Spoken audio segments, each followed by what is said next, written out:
Welcome back to New Rockstars. I'm Erik Voss, and this is a breakdown of the trailer for Aquaman and the Lost Kingdom, coming December 20th, the last, we think, of the DC slate before the Gods and Monsters reset, following up the 2018 Aquaman, which is insanely the highest grossing DC film ever worldwide, with $1.148 billion compared to The Dark Knight Rises' $1.081 billion. But just some context, Christmas 2018 moviegoers had no other major franchise movie to drag their families to during the holidays. It paid off then, and could it pay off again? I mean, James Wan is totally cooking up some jaw-dropping visuals for this sequel, so I'm gonna break down this shot by shot for some details you might have missed, and how this film could be the most controversial film of 2023. Okay, we open with the Warner and DC logos stamped into icebergs, surely not helping with their rapid melting, but that might actually be part of what's going on in this movie. We hear the voice of Aquaman, Arthur Curry, Jason Momoa, reminding us of his status 4 years prior, even though that movie was 5 years ago. This movie was supposed to come out in 2022, so it was gonna be 4 years. But back then, he was an unemployed homeless wanderer, and he leads with the word unemployed, which I just find to be a very interesting part of this trailer. Arthur describes his divine right of king as a job, not a responsibility, not a civic duty, but like a gig that one would get like a paycheck for. I finally got a job. I'm the king of Atlantis. Yeah, well, I hate this job. Being a king is not a job, my friend, but it's interesting that he describes it this way because it implies it's something that he could quit. It just kind of feels like to me that he's not going to end this movie remaining on the throne of Atlantis. I think it's actually going to be a redemption story for Orm as he reclaims his status, as he comes back into the light with a new, fresh perspective. Now, this shot of Arthur on the shore is actually shot from the 2018 film when Arthur makes his way to the Dead King's Island in the realm of the Hidden Sea, reunites with his mother, Atlanta, on break from her visits to AMC, and acquires the Trident of Atlan. So, you know, in that clip that everyone's making fun of for the 2018 film, Willem Dafoe, Volko, was not stifling a laugh. He was just hiding the truth that Atlanta was not executed, she was just banished. Are you saying they executed her? Because she had me?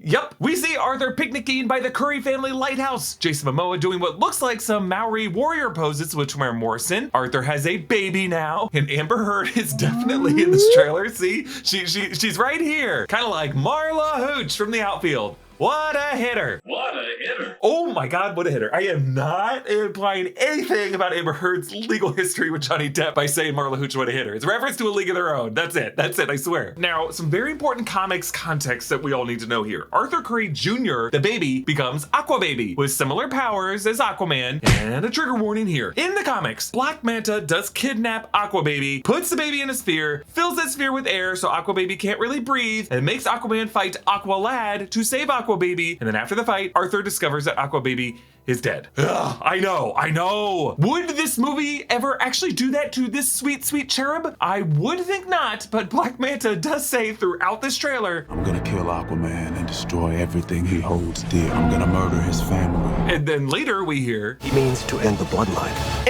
end the bloodline. Now, yes, historically, many royal power struggles have resulted in infanticide, something that the Song of Ice and Fire series that Jason Momoa is also part of is no stranger to. But you know what, folks? This is going to be a Christmas movie. You know, when Jesus was born. So I would hope for nothing scarier than, you know, some like Jack syndrome stuff. Then again, there were some unconfirmed reports of test screenings for this movie going really poorly and people walking out, and for a lot of audiences, offing a baby is a line you don't cross. My guess is that they're just going to kill Thomas or Mira instead. So we see Arthur and Thomas drinking some Guinnesses. This is what they were drinking in that bar in the 2018 film. Arthur wears a bathrobe and the embroidery looks like the Royal Hawaiian. So Arthur must have stayed at the Waikiki Resort at some point. Actually, Jason Momoa slips on this bathrobe in a completely unhinged Earth Day Instagram video that he posted last April. Don't watch it. It'll make you like him a bit less and make you like saving the Earth a bit less, honestly. Also, the t-shirt that he's wearing underneath that bathrobe that you can see better in the laundry day shot with the clotheslines is Momoa's Sabbath Bloody Sabbath shirt. It really just seems like they let Jason Momoa roll up to set in whatever he was wearing that day. So it looks like part of Arthur's job is to save faulty metro trains in Atlantis. The cars go off the tracks, Arthur catches them, and he uses his trident to bring them to a stop. Saving trains is a classic superhero move even before Spider-Man 2, as in Richard Donner's Superman. Superman used his body to patch the broken rail. Apparently, the Curry family will not invest in a drying machine. As Arthur hangs his green and orange Aquaman suit to dry, I appreciate how his green gloves are attached to that scaly orange top. I don't know how he gets gets this on, he must have to go in hands first like a surgeon or a sturgeon. I'm sorry about that. Let's move on. We return to the undersea kingdom of Atlantis, and a reminder that there are 7 kingdoms. Unite the 7. Remember that? Wasn't about the Justice League, it was about the kingdoms. So the 7 kingdoms are Atlantis, Zebel, that's the kingdom of Mera and her father Nereus. The Fishermen, that's the most technologically advanced of the kingdoms. They have fish tails instead of legs. The Brine, that's home of the crustacean-like people and their undersea volcanoes. 5, the Trench, that's home of the Trench, that's a sightless nocturnal subspecies, and the Trench is a way to get to the hidden sea and Dead King's Island. The Deserters, that's a kingdom in ruins under the Sahara Desert. And 7, the Lost Kingdom, of which little is known and we will explore in the sequel. In this Atlantis marketplace, they use jellyfish as lanterns. I love it. Also, there's this boat on the right with several buoys on the side, which I would think would be hard to keep underwater like this. But you know what? I think we're gonna enjoy this movie more if we just don't question the underwater physics. And it looks like we will be revisiting that Atlantis Coliseum that we saw in the first film. Okay, Yahya Abdul Mateen II returns as Black Manta, aka David Kane. Last scene in the post-credits scene of the 2018 film with Randall Park, his conspiracy theorist Dr. Stephen Shin. Black Manta has an Atlantean armored suit and still swears vengeance on Aquaman after the death of his father in their failed piracy mission. He still bears a scar across his face that had been bandaged in that post-credit scene. His submarine looks like a hammerhead shark as he swears to kill Arthur. He wears a heavy coat that's covered in snowflakes, making me wonder if he found something in polar ice. Thus the icebergs we saw at the top of the trailer, presumably the black trident that he now bears, which may be also something in Kal-El's Kryptonian fuselage that's still there in the polar ice, which technically would still be part of this DCEU continuity. Later we will see that black trident glowing green, even though they call it the black trident, which makes me wonder if it might be made of some kind of kryptonite. If it's not kryptonite, maybe it's just the green colored dark magic that Atlanta refers to. Manta seals himself up in this yellow submersive cockpit. Looks like it's part of the machine that later attacks King Nereus' forces and Zebel. We actually see more than one of these skimming across those icebergs in a later shot. Atlanta comes under attack, and then Arthur and the others find the family lighthouse wrecked and on fire. But you know something in this shot whose colors ain't bleeding? The red, white, and blue there, my friends. It's a damn That's shame. Right. What the world's gotten to.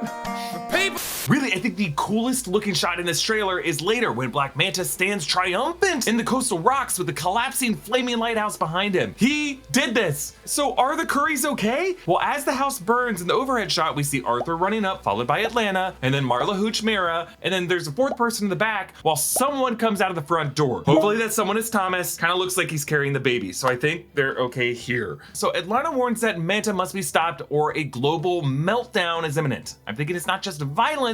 I think it's Manta rapidly rising global temperatures and melting those ice caps with more than just the Warner and DC logo stamped into the ice. Now, longtime New Rockstars viewers know how much we use Geologie and how long we've been using it for, but if this is your first time hearing about Geologie, get ready for blockbuster quality skincare on a student film budget. Geologie is a 23-time award-winning skin, hair, and body care company recognized in Men's Health, Oprah Daily, Hypebeast, Birdie, Esquire, and GQ. Geologie's products are just a handful of powerful, proven ingredients that have been trusted by dermatologists for decades. Geologie can help you fight acne, reduce oiliness, prevent wrinkles, combat dark or puffy under eyes, have smoother, hydrated skin, and target signs of aging. Everything you need to keep your skin healthy, no matter how much you soak in the pool this summer. Don't know where to start? Geologie can create a simple and effective skincare or hair care routine for you. All you gotta do is take a quick 30-second quiz. Right now, if you use the code NEWROCKSTARS100, Geologie will give you 100% off their award-winning skincare trial set. You'll also get an additional bonus offer of up to 30% off one skin, hair, or body products when you add it to your trial. It's truly a wild offer, one of the best they've ever given our audience. So click the link in the description or go to geolog.ie/rockstars100 to get started. We return to the kingdom of the deserters beneath the Sahara, and Arthur uses his blue stealth suit. This blue suit first showed up in the 1986 Aquaman miniseries designed by Neil Posner as part of the series that had Aquaman and Mera in Florida that allowed him to camouflage in the water. James Wan posted that he and David Leslie Johnson were inspired by that 80s blue suit and that this is Atlantean tech based on a cephalopod's camouflaging ability. While Arthur appears to us going from invisible to visible, Momoa's shadow on the ground is fully there the whole time. So it's not like the suit can redirect light around itself to hide the shadow, even though for us to see his body as cloaked and matching whatever his background is, light would have to be redirected to our rods and cones because literally everything we see is light coming into our eyes, bouncing off of that thing. Whatever, again, don't think about the science. Like, would it also make sense that the cloaking would apply to Arthur's face and every strand of Jason Momoa's hair? No, probably not, but it's okay. Why is Arthur here? Well, he's rescuing Orm, Patrick Wilson, who ended the last film yielding to Arthur in their duel and agreeing to imprisonment after learning that their shared mother, Atlanta, wasn't actually executed. So he's been imprisoned in that same deserter kingdom that Arthur and Mara visited in that 2018 film. While Wilson looks thin and weak initially here, in the next section, as soon as he gets into a bit of water, his muscular physique returns. This relationship between half-brothers is what has me most excited for this film, making it a kind of two-hander buddy comedy as they explore the Lost Kingdom together. Kind of looks like a jungle setting with a volcano spewing green smoke. Could the color of that green smoke connect to the green magic that is coming out of the Black Trident? Arthur topples a statue to form a bridge across the gap, and maybe I'm just reading into it as I always do everything, but what kind of giant statue do you position facing away from a giant ravine like this? Like, I would just expect it to either be facing to the other side or outward with its shoulder to the past, kind of like the Argonath statues in Lord of the Rings. In this Lost Kingdom, was it seen as a warning to not cross this divide because of some threat or dangerous group beyond this pass? And also at the base of the statue, when Arthur rams it, you can see a door, meaning this isn't just a statue, but it's actually kind of like a building or structure that you can walk into, like the Statue of Liberty, or like a watchtower, or a lighthouse. Because we know these Currys love their lighthouses, but also there's an even taller mega tree beside it. So I don't know why you'd have this watchtower when you could just build a lookout perch on top of that huge tree. I don't know, maybe the tree grew after that tower and that's how long this place has been lost. If so, I would just imagine the time it took for that mega tree to grow would be the time it took for that cliff to start eroding, or that statue to just collapse on its own due to gravity and all the plants growing through it. I don't know, I think I'm thinking about this way too hard.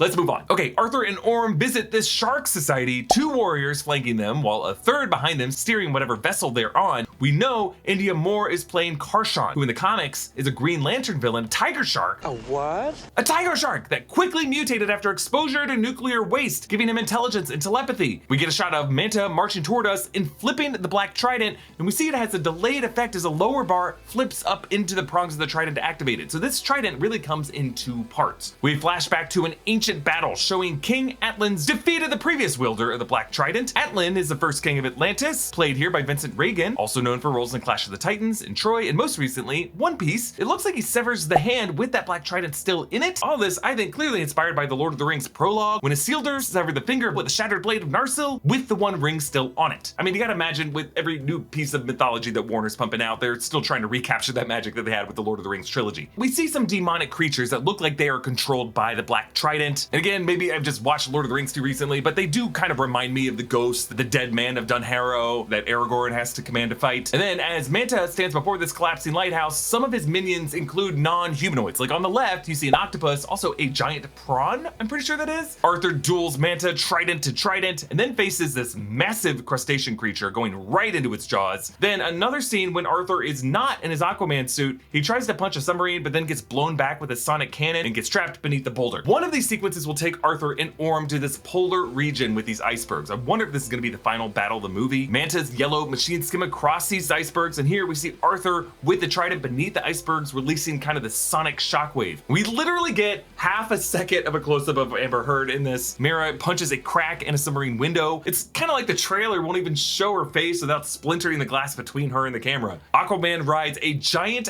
ice seahorse, I think, from these frosty waves. Another really cool looking shot, Manta's yellow mech octopus attacks Orm. I think it's one of the better looking VFX shots in the trailer, and I think just because in general VFX objects seen through murky water always look just a little fake and unrefined, but surfaces that are in open air and just wet tend to reflect light in a way that makes their texture look more vivid to the human eye. And I think that to me is the biggest obstacle both that the 2018 Aquaman had to clear and this movie will have to clear as well, because these movies sell themselves on being, if nothing else, gorgeous spectacles with Arthurian legendary mythologies. But while the colors are bright and the kingdoms are always well conceived from a production design standpoint, if they can't be executed in a way so that all of these hits and explosions have weight and impact and just real world physics to them, it's really hard for air breathing land mammals like us to connect with the action. Like this train crash earlier in the trailer, it just doesn't feel as high stakes if whatever sea people inside those train cars can just swim out of the windows and gradually have the open water slow them to a safe stop. It's not like Tobey Maguire whipping people being thrown by Doc Ock through the air, because those people would hit the pavement and die because we don't have buoyancy in open air. Now obviously gripping stakes can be achieved underwater. Avatar: The Way of Water did a great job. It's like the 3rd highest grossing movie of all time. But James Cameron spent over a decade designing not just what the undersea flora and fauna would look like on Pandora, but inventing new filmmaking technology to capture it in a compelling way. And he came up with these character beats showing the Sully family learning how to expand expand their lungs so that when characters went underwater, we held our breaths with them. James Cameron spent his entire career figuring how to do this, and you see that evolution with him as a storyteller in movies like The Abyss and Titanic. He's a master at it. James Wan remains, at the end of the day, one of our best horror directors and visual storytellers, but telling stories underwater is just a landscape that I don't know if every filmmaker has fully appreciated outside of James Cameron. Now, I don't mean to come down too hard on this. So far, looking at this trailer, I have reasons to be hopeful, so long as they don't kill that baby. I still think I can get down with this movie, but I can't promise I will be seeing it opening day, because December 20th, in addition to being when this movie releases, is announcement due date of me and my wife's baby. I'm gonna have my hands full, and I won't be eager to watch a movie that pulls any shit like that. Let me know in the comments below your favorite part from this trailer, and please subscribe to all 3 channels on the New Rockstars network. You can follow me on all social platforms at EA Voss. Thanks for watching, I'll see you next time. Bye.